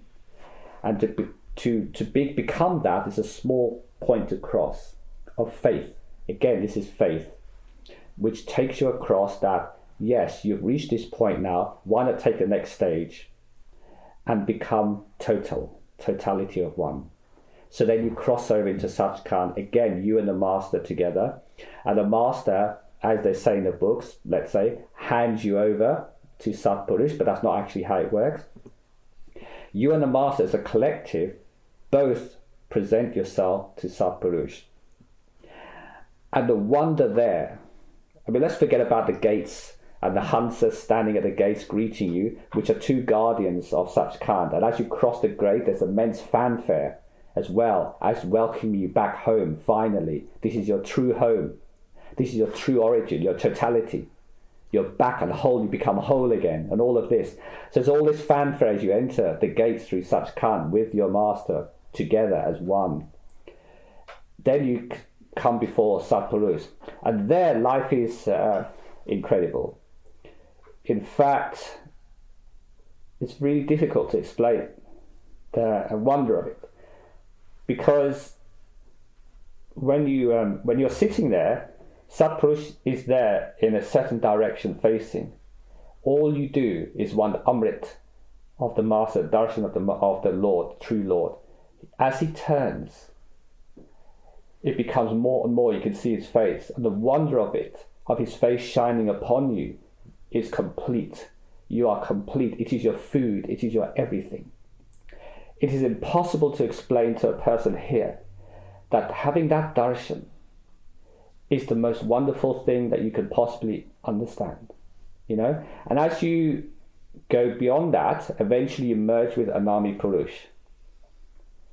And merging with Anami Purush, eventually you completely become annihilated. You're no longer even as an individual. Because in Satgurus, you can be both a part of the picture and the picture as a whole. And as a whole picture, you're the totality. But you're also an individual as well. You can choose between them. You have the power to do that. And that's why when you reach Satgurus, you can have two possibilities. You can either go absolutely home, which is to Anami Purush, where only the Lord exists without souls. In other words, you merge with the super soul and you become annihilated. You no longer exist in any form, but you become the beloved. This is the ultimate form of love, where you merge with your beloved and become the beloved. You lose your identity, become the beloved. It's an incredible experience.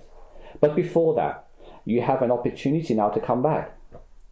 So whilst you're resting in Satgurus, enjoying the darshan of Satgurus and others, then you can come back for another go. You can say, okay, I want to have another go. I haven't exhausted the possibilities yet of experience. So it is possible, and certainly masters do this, because when you get to that point, you essentially become a master. But there are many, many worlds that the master can appear in, even at the physical level. So you come back to save souls. You feel immense amount of compassion for others, and you feel that you want to now play the hero. You've had enough part of playing the mediocre person or the villain, and you want to now play the hero somewhere. So you come back as a master. But even that's driven by desire. True desirelessness comes at a Nami Purush level. but this is a very complicated subject. I don't want to go too much into this. You have to actually experience it to understand stages beyond the mind. You know, whether it's Par-Brahm, whether it's Bhavan Gufa, the fourth realm, whether it's Satgurus, each one has a type of an awareness, not even an experience, because experience means you're separate from it. An awareness of the truth there and how you are the one with that truth is a completely alien to the human mind. Therefore, most masters don't try to explain too much into detail. Hopefully that's answered the question. Sorry. That was good. Thank you. I've got a question about seva now. I'll say the question and then I'll give a bit of an explanation. The question is everyone entitled to seva in Dera BS? And here's the explanation. I did 2 trial periods, met Babaji regarding seva, and was given a good report by those in charge about my trial period. Yet the seva panel who interviewed me refused to give me the ongoing seva, which has been very depressing for me. How do I go about this now, especially after being told by Hazur Maharaj Charan Singh Ji decades ago that I would do seva in Bias? This sudden reaction has ruined me physically and mentally, even after writing letters to Babaji and sending his secretary emails about this hasn't helped. My human birth and 50 years of faith are shattered by this event. Please advise me. Okay, there's several parts to this. Firstly, I'm sorry to hear that the disciple is so distraught by this, but they shouldn't take this viewpoint.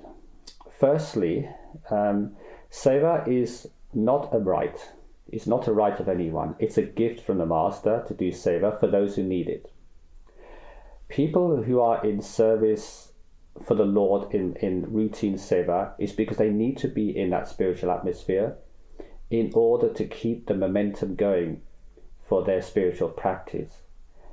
Master doesn't need seva. Seva is for the Sangat. Seva is for the people. Master doesn't need it. Master is quite capable of looking after himself. So seva is an opportunity that's given. So firstly, this is important. It's not a right. It's an opportunity that's given to those in need to help them and support them in their spiritual journey. The highest form of seva is meditation, in fact. And meditation is real service. If somebody wants to really serve their master, they should meditate. That's the first thing. The second thing is sometimes master may be protecting that disciple for something that might happen to them if they continued with their seva. They might get into some sort of trouble or some sort of problem, so they're removed from the situation. They don't know. They say the Lord works in mysterious ways, and this certainly does apply to life. Sometimes what we think is in our best interest isn't, and the master knows best for an initiate. So the person should not take it personally against the master. And the third thing is, unfortunately, with such a large organization in Dera Bias, Radha Swami Dera Bias, there's going to be certain politics that occurs within the Sangat and certain cliquey groups. And unless you are part of that group, it may be that you don't get what you would call a just deserts or fairness. But one should not be looking at seva in that way, despite the fact that some do. I asked the questioner not to look at it this way, not to judge them. And certainly not to judge the master. The master does not get involved in these events, which is why, although writing to Babaji, he has not responded. Because he's always said, you people sort out your own affairs. I haven't got the time to deal with this. Yeah? Because it's for you people that all of this is present, not for me. So masters say you must resolve it yourselves, and that's based upon their karma. Going back to the original thing, everything is karma, everything is as scripted. So if everything is scripted, this individual should not worry too much about this. They've done their best in their heart, what they think is right, to try and do the seva, and it hasn't happened. So why not instead accept this as the Lord's will and continue with their own spiritual practice and do seva in the community? Maybe find some community project. You know, it's not about being in the Dera, getting recognition that, oh look, I'm a Sevadar here, I'm important, more than our person outside of Dera. No. That's not how the masters see it. And that's not what Seva is all about. Seva has now almost become politicized, in a sense that as you join the ranks of social climbing and political climbing, people are using the same methods to do their seva. That as you go higher up in the rank of sevadarship, you become more important. That's not true. Every seva is important. And serving your own family, your community is just as important. The spirit of seva is selfless action, giving back. Most people here are only takers. They take from the world. They don't give. Seva is creating the spirit of giving, of selflessness. Because selflessness is alien to the mind. The mind is based upon survival instinct and selfishness. In fact, there's a book called The Selfish Gene that's been written by Richard Dawkins, who believes that we're all driven by selfishness. And in fact, he's right from a biological point of view. So this is an opportunity to help others without seeking any reward. So seva should always be done in all humility, with kindness, compassion, and for the right reason. So, certainly don't judge the master for this. Because the master he said, I've absolved myself from this. Knowing full well that people bicker among themselves. Imagine, he'd be permanently in dispute councils. He'd have to set up a tribunal and constantly be sitting there. He won't be travelling around the world giving darshan to anybody or doing anything, because he'll be constantly sorting out human disputes. So he said, no, this is not the purpose for which a master has come. If you people have a problem amongst yourselves, you deal with it. So the real attitude should be, okay, you've had your bit of seva. It's not your time to continue with that seva. Now think, how else can you do your seva? Live in the Lord's will. Go with the flow. Don't take anything personally. Whatever they are, if they have malintention in their decision making because you're not part of the group, they will have to account to the master themselves, not for you to judge them.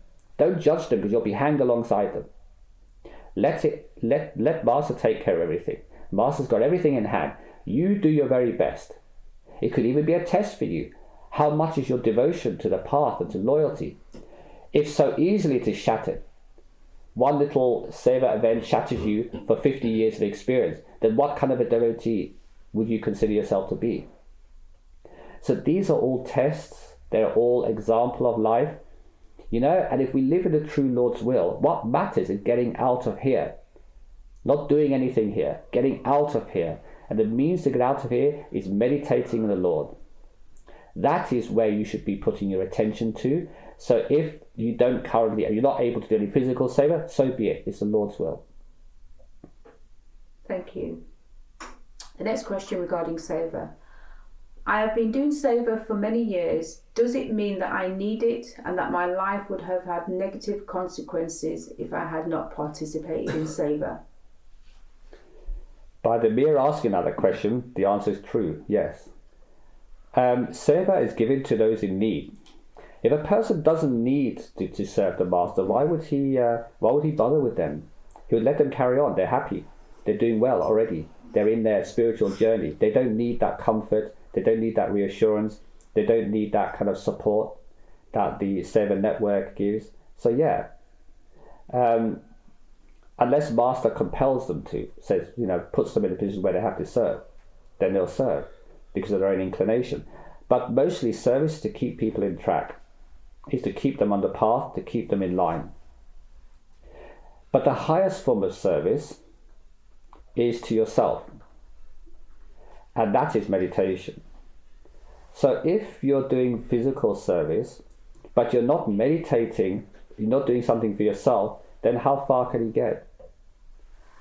Yes, there's karmic reward for doing seva. Yes, life becomes a little bit easier and other things are physical benefits. But what about your spiritual well-being? You need to serve that too. And this is a problem. People ignore their spiritual need because they're not shouting at them, obviously. It just creates an unhappiness feeling inside them, but they don't know where that unhappiness is coming from. Even if everything seems all right in life, they're just unhappy for some reason. They're not satisfied. They think there's something must be better than this. Yeah? Well, that's a spiritual need. That's coming from the soul. Because the mind is happy with the trinkets of the world. Yeah? But what about the soul's need? There's clues that the soul has needs. So we need to fulfill this, and the easiest way to fulfill this is meditation. That's why most people, when they meditate properly, with love and devotion, with that sincerity of seeking, they become peaceful in their heart. Even if they don't see anything, even if they don't have any physical seva, even if they don't have anything going on particularly, they enjoy. Because joy can only be experienced from within. There's no such thing as joy from outside. Nothing can give you joy outside. Things give you pleasure. Yes, you do indulge in pleasure activities, but you only indulge in pleasure because you lack joy. A person who has inner joy needs no pleasures of the world. They walk around happily with whatever it is. Everything is a wonder for them. Everything is a playground, like a child plays with the world. Yeah, he has no concerns of the whys and wherefores of anything. He enjoys. So a child is the nearest thing to enjoyment that we can see. Adults never really enjoy. They pleasurize, yes, but they don't enjoy. Because they don't have that inner feeling. They have all kinds of complicated thought processes that block their joy from coming forward, which a child does not have. That's why a child can really enjoy, really can laugh heartily at the most stupid thing. I used to think as an adult, God, that child's a bit overly excited. But because it's genuine for them. They wake up with an exuberance of life. Yeah, they enjoy just being alive. Adults don't. They say this life is miserable. Yeah, the intellect comes into the play. So to experience real joy, that has to come from within. And that joy is based upon an inner awareness, an inner awakening, empowering the soul to allow it to have a voice. So then it can override the negativity of the mind, because the mind is essentially negative. And the soul is positive, if you look at positive and negative concepts. And the idea of spirituality is to awaken the soul. So then you have a joyful experience of the same life. Your life hasn't changed. You still have all the mundane things you're doing, but you have joy added to it. Suddenly they become enjoyable and fascinating and a wonder. Yeah? It's an interesting thing. Whereas pleasure is different. In order to enjoy a pleasure, you have to have some different experience. You have to have a pleasurable experience. It's dependent upon something changing in your life. Where joy doesn't require any external event to change. The change comes within you. You see? Then you know you are doing well on the spiritual path. Because you're filled with this joy for no reason. Somebody will say to you, why are you happy? He says, I'm just happy. I don't know. Even I can't explain it. Because the mind cannot reason it. The mind only understands the pleasure. If the mind analyzes it, it tears it apart. It tries to destroy the joy. You shouldn't be joyful. Why? You still have this problem to have. You still have a bill to pay. You still have to go to this horrible job. Why are you suddenly happy? It doesn't make sense. The mind will try to destroy it. But if you keep on with this spiritual practice, the joy overrides the mind. And he says, I don't care what you say to your own mind. I don't care how you look at this. I'm going to enjoy it because I like being in this joyful point. I'm not going to listen to you anymore. All of this is done with meditation, that awareness. Thank you. I'm going to go on to a question regarding prophecies, predictions. It's quite a lengthy one. Bear with me, just want to see how long it is. Okay, it's on the other page. Right, here we go. Actually, 2 people asked this question. I think there was 2 or 3, and I've kind of like merged it in like one question just to make it easier. Okay. So I'm saying this just in case those people are listening to this and think I didn't ask the question that way, but I've done my best to try and pull it together. In February this year, Master Ching Hai talked about some prophecies on Supreme Master Television. Her revelation stated that some great world disaster would occur around November 2027 till 2031, and more than 70% of humanity will be wiped out. In fact, Supreme Master Ching Hai stated in a video dated February the 19th, 2023, that horrific events between November 2027 and November 2031 will wipe out 72% of human population by human demons who are forced by karma to kill people in the world. These demons will suffocate people with karmic poison, apparently. Also, in the book titled The Sacred Truth of God, Life and Creation, page 301, it states this point, which is, during this great revolution, the negative power will have the upper hand for a while. Therefore, it is this lack of grace intervention that will allow Kal, the negative power, to unleash its forces of horror upon humanity, which many will call the apocalypse, or godly retribution or punishment. Now is what is written there and what the Supreme Master is also talking about the same thing. What is karmic poison? Would it be nuclear or like the COVID virus? What then will also happen in 2047 to the human race? Please share your views on this and state how far is all this true. I know there's a lot there. It's just the prophecies that Supreme Master Ching Hai talked about part of the human race being wiped out. There's quite a few people talking about this. Right, okay. You know, this world goes through cycles, ups and downs. And even with this recent event, with this Ukraine war, nobody predicted that would happen. They just thought wars were finished now. You know, we're in the 21st century. Why would another country invade another so blatantly in that? Anything is possible. So yes, the world is full of ups and downs. And it is certainly true that in the beginning of Dwapara Yuga, since 2012, a certain upheavals must take place in order to prepare humanity for a more spiritual existence. Now, this will involve certain upheaval and turmoil in the world, from natural disasters to wars, to famines, to, you know, viruses and so on. And this is called a Great Revolution.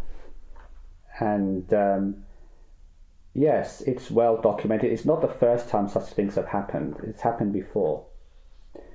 Going more specifically, yes, there is going to be some problem from the end of 2027 onwards for humanity. I don't want to go too much into negative detail about that, because the idea here is to rise above all of this. Certainly initiates will be safe, practicing initiates, and true devotees of the truth, even if they're not initiated by a perfect living master. And there'll be no real problem for them, you know, just inconvenience, hassle, difficulties, and so on. There'll be certainly more difficulties for others. Regarding the wiping out of 72% of the population, not really, that won't happen. You could say it's an expression of 72% of the population will be affected. And maybe in translation, using the word wipe out might be a dramatic translation of that. But you could say wipe out their peace in life, because there's going to be economic conditions, problems, collapses, and so on. So yes, there's going to be certain difficulties coming up over that period. But as I say, that for initiates of a perfect living master, or those who follow their religion sincerely, who are true seekers within their religion, not political or social religious people or cultural, but people who really are seeking the truth, even if they're not come across, they will all be protected from the worst of it. Yes, there'll be difficulties, you know, but they will be protected from the worst of it, so they need not worry. I don't want to dwell too much into all of this, because near the time, it'll become more appropriate and more relevant, and we can speak about, you know, what's going to happen in humanity. But yes, this is just part of the cleansing process, and you know, but not, people shouldn't fear this. Certainly initiates or satsangas should not really have fear of this. More of an intrigue about these changes and about political unrest and instabilities and things that's going to happen as a result. But it's going to be for the good, because ultimately the end product of all of this upheaval is goodness. People will change the way they look at the world. You know, commercialism, the money grabbers and everything will be really relegated to the dustbin. People will say, no, we all are equal citizens, we all have rights, we should run a more fair society. So society will become more fair. At the same time, technology now will be free to express itself, because at the moment technologies are being held back that allow people to have free electricity, free energy, and cheaper goods. All this has been prevented from coming to market because of the commercialists. So at that point, it's been pressurized, something has to break, and eventually the people's revolt will come. Thank you. Another question relating to predictions.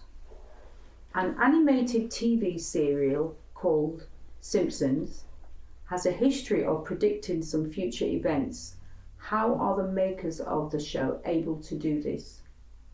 I think certain trends and people who are really aware of certain trends, you can predict many things just by trend analysis. So it's not so unusual. I mean, it's not like every single thing they've said has come true. They don't have inner insights or anything. They're just very clued up with trends. And when a trend is coming a certain way, they can predict that trend will be fulfilled at a certain point. And therefore, when they make the series about it, looking, making it present, something that's going to happen in the future, it's not really magical. It's just that they are in tune with the trends and the direction of movement of certain things in the world. So that's all it is. They're not spiritually advanced. Sure. I've got a few questions about love. Right. How can we learn to love ourselves with all of our imperfections, as we are so often self-critical? Well, the thing is, who's going to love? What are you loving? You should be in love with your own truth. When you love yourself, you might find many faults with the character you're playing. That may be true. It may not be perfect. In fact, it's most likely not to be perfect. But who is it you should love? You should love your own truth, the Atma, not the Jeev. The Jeev is the character you're playing. Sometimes there may be things not to love so much about it. But if you love the soul, if you love your own soul as the real truth behind it all, and you see all of this as a play of the divine, then that love will take you to higher states of awareness. So this understanding will bring us to love ourselves. Because it might be very difficult for, say, a villain to love himself for being a villain. Or a mugger or a thief. Because he's clearly doing something that he wouldn't like to happen to himself. He's also aware that this is not right, but he thinks this is the only way for him to go forward, according to his karmic script. He would find that very difficult to love himself. Or a person who's an alcoholic or an angry person in domestic abuse, if you say to them, love yourself, then they can say, well, if you want me to love this, I'll do more of it. So the love that we speak about when you say love ourselves is loving our true self. That's the question that should be put there. Not love ourselves, but love our true self. If we love our true self, we empower this self, because love is a power. It empowers the soul. Then the soul brings intuitive wisdom into our life, and we're less likely to make mistakes. Yeah? So that's what we mean by, we don't love the imperfections, we love our true self. And then automatically the imperfections start disappearing. We start changing the way we behave and the way we do things. And then we can start loving our new self, our newfound freedom. Thank you. There is a saying, love thy neighbour. Is this the correct way to be? If so, how can I do this if my neighbours are known criminals and a nuisance to many other neighbours?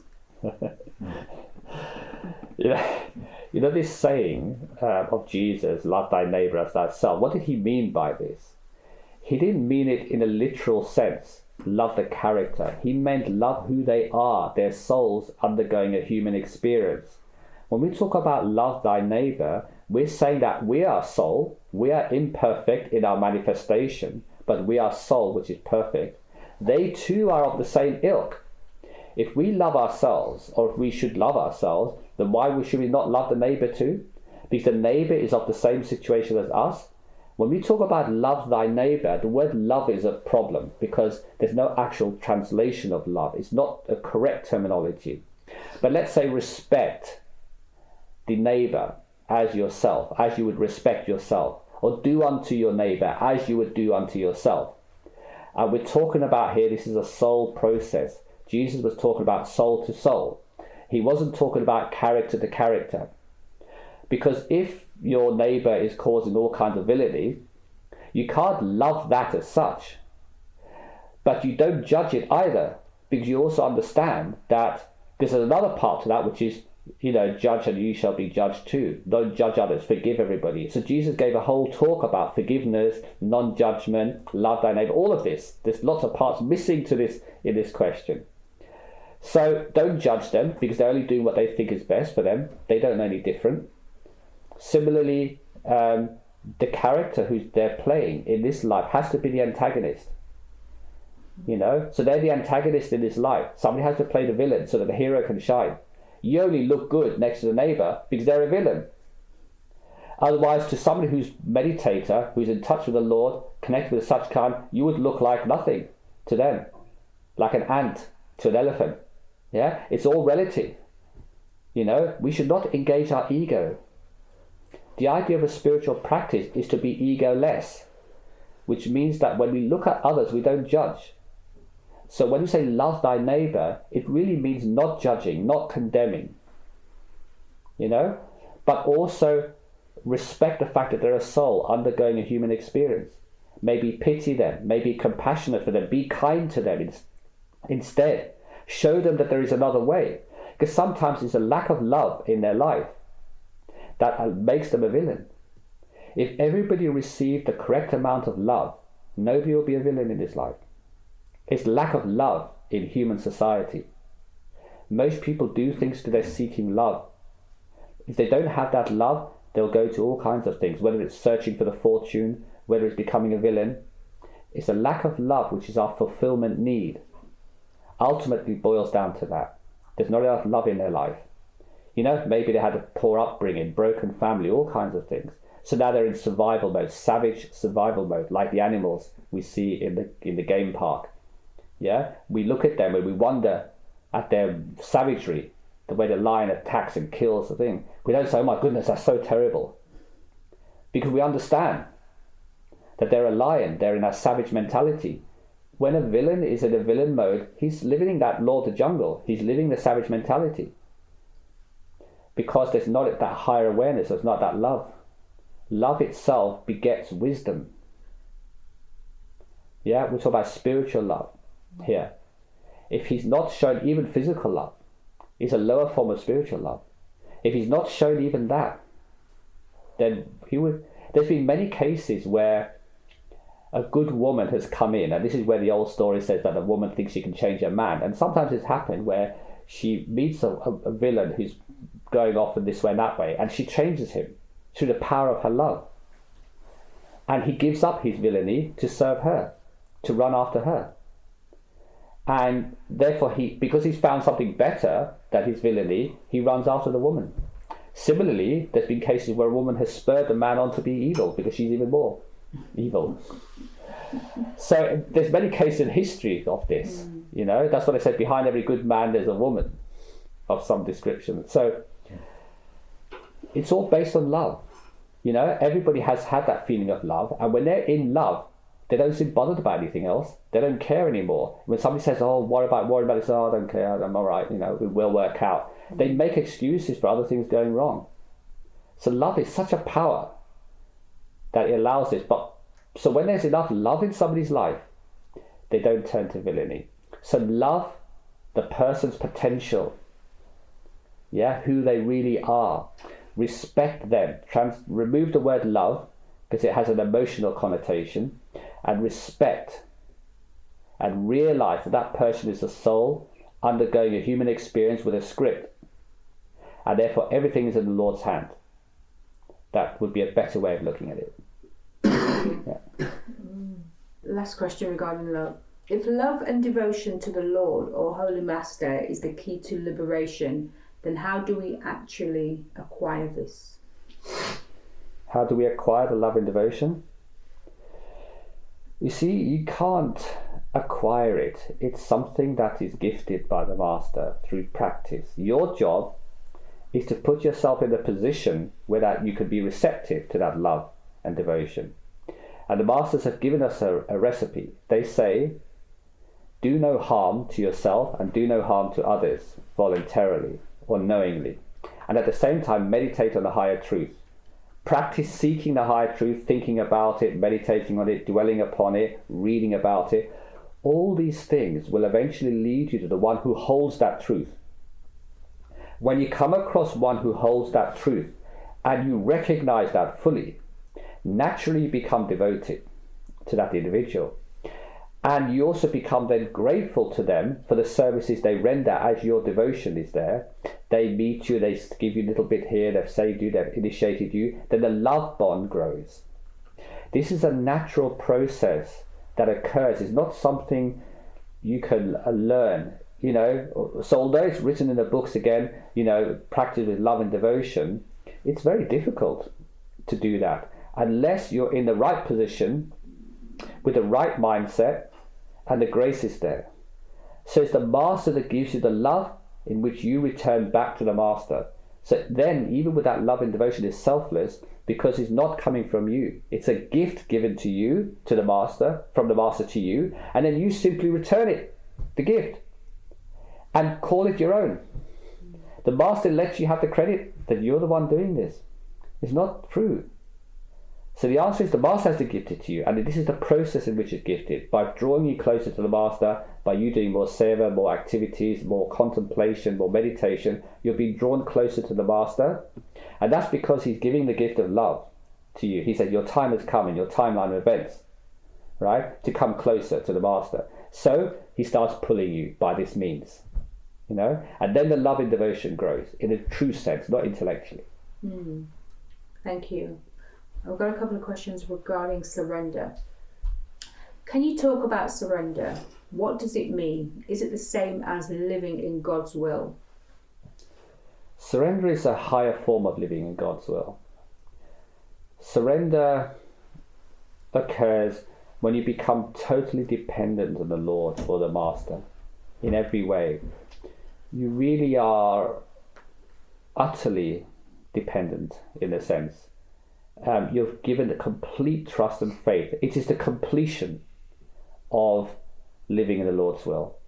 Because you can live in the Lord's will, but be still in doubt, still questioning, still, you know, using your own mind to assess things. Complete surrender is this.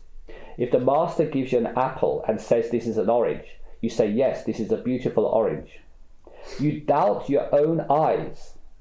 You trust the master more than your own senses. That's surrender. But that takes time and is very rare. In fact, people who are able to do this become masters themselves. This is a personal question. Would you say you have personally surrendered? Well, yes. I've always said that my life is not my own and that I live in the Lord's will alone. So call it what you like. Thank you. I've got a couple of random questions. So if anyone's got any questions, please get them ready. Why do some cultures, especially the Buddhist culture, among others, worship ancestors? Is this superstition? Naturally, yes, because the idea of ancestor worship is that they will help you. So Buddhism belief and certain other beliefs in shamanism and so on, they believe that when the dead have departed, they still have a connection with you. If you keep something of theirs, like you keep their bones or you keep some memorabilia from them, you can use this as a means to transmit a communication with them and ask for their help. Because for some reason, they believe that these people who are disembodied now have more power than you, so they can help you. And it's pure superstition. In fact, it predates religion, in fact. It's the oldest form of worship that has existed on earth. It's very primitive. Okay. You spoke in the last satsang about the Vedas. You said they were only 4 that survived. Would you elaborate on this? What actually are the Vedas? The most common one I have heard of is the Rig Veda. Yeah, the Vedas are scriptures, sacred scriptures in the Hindu faith, in the Hindu belief system. They are, you could say, ancient religious rules set down for humanity in ancient times that explain human and spiritual life within the karmic realms, and they originated from Brahma. So they are said to have come originally from Brahma and were visualized by saints, by sages of the time rather than saints. And they, through their meditation ability in ancient times, they attained such high level of yogi ability that they then translated these Vedas, which naturally govern the entire karmic creation, and they set down a certain rules. But this happens in the background regardless. But what these sages were able to do is, because they meditated at such a point as yogis, they were able then to have access to these Vedas that exist in the causal realm and write them down physically as rules here of how the creation is run. And yes, we have 4 Vedas. Originally there were 108 Vedas in Satyug. The 4 surviving Vedas, which we are familiar with, or those of Hindu faith, are the Rig Veda, which is the oldest one. Then you have the Yajur Veda, and the Sama Veda, and the Athara Veda. And each of these have divisions, subdivisions of information that's for people to recite. So the Vedas are designed to be recited and to be observed, in the Hindu belief system. And actually the content of the Vedas are largely true, because they explain to you about how karmic creation is put together, how it is run, and what the rules of the game are. There is a spiritual element to it called the Upanishads, and they talk more about meditation, philosophy, and spiritual knowledge.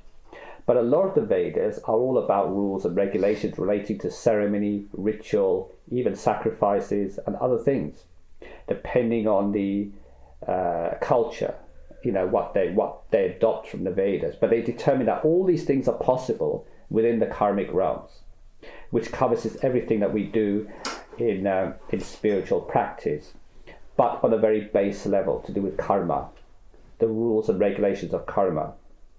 So some scholars have added a 5th Veda called the Upasanas, which are worship practices.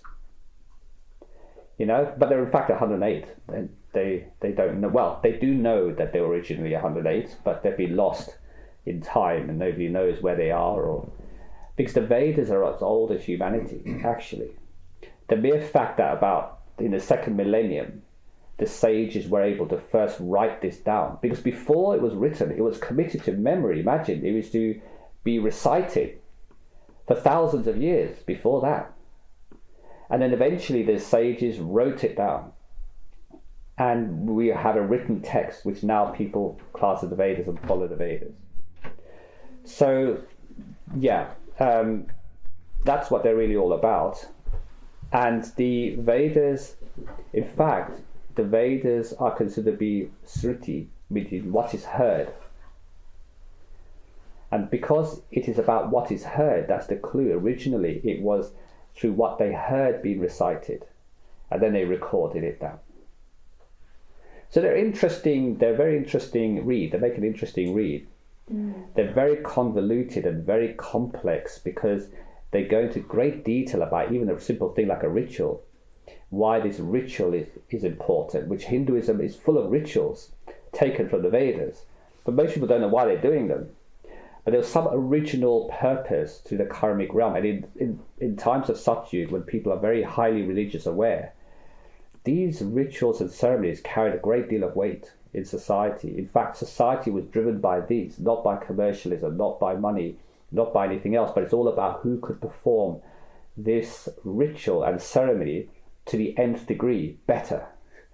There was still ego there, but there's a different kind of competition. Now we have competition for wealth and privilege and power. There it's all about who could perform this ritual, this ceremony, this sacrifice, whatever, to the highest degree.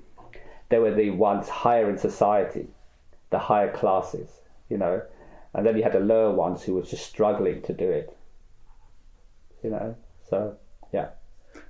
That's the last question from me. Has anyone got any questions? I think we've spoken so much now. Bless them, they're tired and they're hungry for their lunch.